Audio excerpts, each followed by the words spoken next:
He made a covenant with the people. The people said, we're going to be witnesses. We're going to do it. And he said, well, you're a witness against yourself. We'll make a covenant. And they set a statute and an ordinance in Shechem. And Joshua wrote these words, verse 26, in the book of the law of God. Joshua did the writing in the book of the law of God. Holy men of God spake as they were moved. And he took a great stone and set it up under a what? That means you think about it, man. That's why it's under an oak. Because when you really want to concentrate, when you want to get in the depth of commitment, when you really want to think a thing through, they would go and sit under an oak tree. Didn't lay that stupid thing under a sycamore. You had to have a place for Zacchaeus to climb that, and I guess. No, under a dead old elm. He wrote it, set a big stone right underneath that oak tree, and he said, now all you leaders, you look at that stone, man. You see that stone? And he said, this stone, verse 27, shall be a witness unto us, for it hath heard, the stone hath heard, all the words of the Lord, which he spake unto us. The stone is the witness. It was there when Joshua made the covenant, when he said, as for me and my house, we will serve the Lord. The stone was there, and they took it, set it under an oak, and it said, it shall be therefore a witness unto you. The stone was a witness unto you, lest you deny the Lord your what? So after that, Joshua let the people depart, every man unto his own what? And verse 31 says, and Israel served the Lord all the days of Joshua and all the days of the elders that overlived, that lived beyond Joshua's lifetime, that were there. The elders were the limb leaders of the tribe, which had known all the works of the Lord that he had done for what? Israel.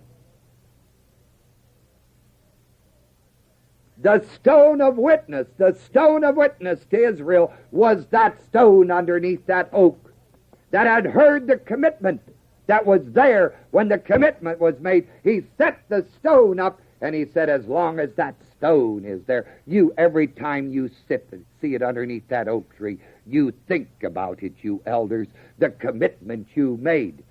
Because if there are any strange gods in the family lower, it's because the leadership wasn't on top of the leadership. The twig coordinator let the little old strange gods get in.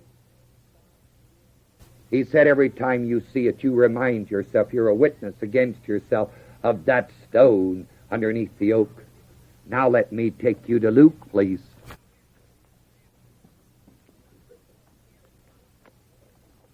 Luke chapter 20. Listen to this record. And it came to pass, Luke 20, that on one of those days, as he, Jesus, taught the people in the temple and preached the gospel, the chief priests, that's the high caste, you know, and the scribes came upon him with the elders and spake on him, saying, Jesus, tell us, by what authority doest thou these things? Or who is he that gave thee this authority? Here. Jesus, who gave you your doctor's degree? Yeah. What college did you graduate from? Who ordained you? Yes. Who gave you that authority? And you see who came after him? The top brass. Chief what? And the Now I want to remind you, they're talking to God's only begotten Son, Jesus Christ. And he answered and said unto them, I'll ask you one thing and answer me. The baptism of John, was it from heaven or of men? And they reasoned with themselves, saying, if we shall say from heaven, he will say, why then believe ye him not? But if we say of men, all the men will stone us, for they be persuaded that John was a prophet. Real sharp politicians. And they answered that they could not tell whence it was. The liars. Jesus knew it. He said, okay, fellas, I'm not going to tell you either by what authority I do these things. Verse 9. Then began he to speak to the people this parable. A certain man planted a vineyard and led it forth to husbandmen, and went into a far country for a long time. And at the season he sent a servant to the husbandmen, that they should give him of the fruit of the vineyard. But the husbandmen beat him and sent him away empty. And again he sent another servant, more important servant, and they beat him also, and entreated him shamefully, and sent him away empty. And again he sent a third, more important, and they wounded him also, and they cast him out. Then said the Lord of the vineyard, what shall I do? I will send my beloved what? It may be they will reverence him when they see him. But when the husbandmen saw him, they reasoned among themselves, saying, this is the heir. Come, let us kill him. Then the inheritance will be what? So they cast him out of the vineyard and killed him. What therefore shall the Lord of the vineyard do unto them? He shall come and shall destroy these husbandmen, and shall give the vineyards to others.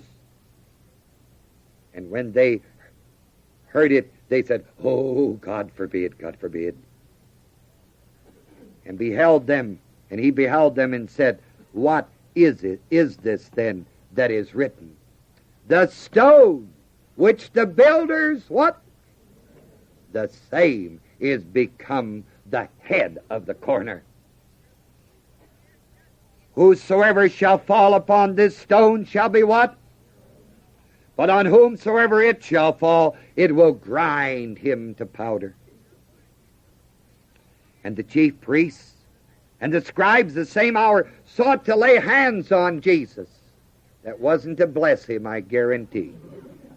But they feared or reverenced the people, for they perceived that he had spoken this parable against them. And they watched him, FBI, and sent forth spies, which should feign themselves, plainclothesmen, just men, that they might take hold of his words. In other words, that they might listen to what he said and then twist those words around, that so they might deliver him unto the power and the authority of the governor, to put him in jail, to have him executed. And they asked him, saying, Master, we know that thou sayest and teachest rightly. Neither acceptest thou the person of any, but you teach the way of God truly. Bunch of liars. Is it lawful for us to give tribute unto Caesar or no? But he perceived by revelation their craftiness. And he said unto them, why tempt ye me? Show me a penny. Give me some money. Whose image and superscriptions on it? They answered, he said, well, that's Caesar's. And he said unto them, render therefore unto Caesar the things which are Caesar's, and unto God the things which be what? That's right. If only we could believe that baby today. We don't render to Caesar what's Caesar. Caesar doesn't even give us the permission to render it to him. He comes and takes it away. That's right. And we Americans haven't got the guts to stand up because we have no leader. We don't know how to go about doing it.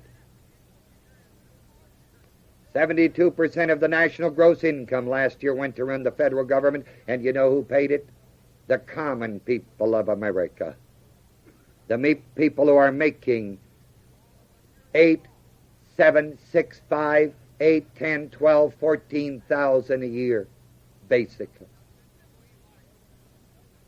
The Word of God says you render to Caesar what's what?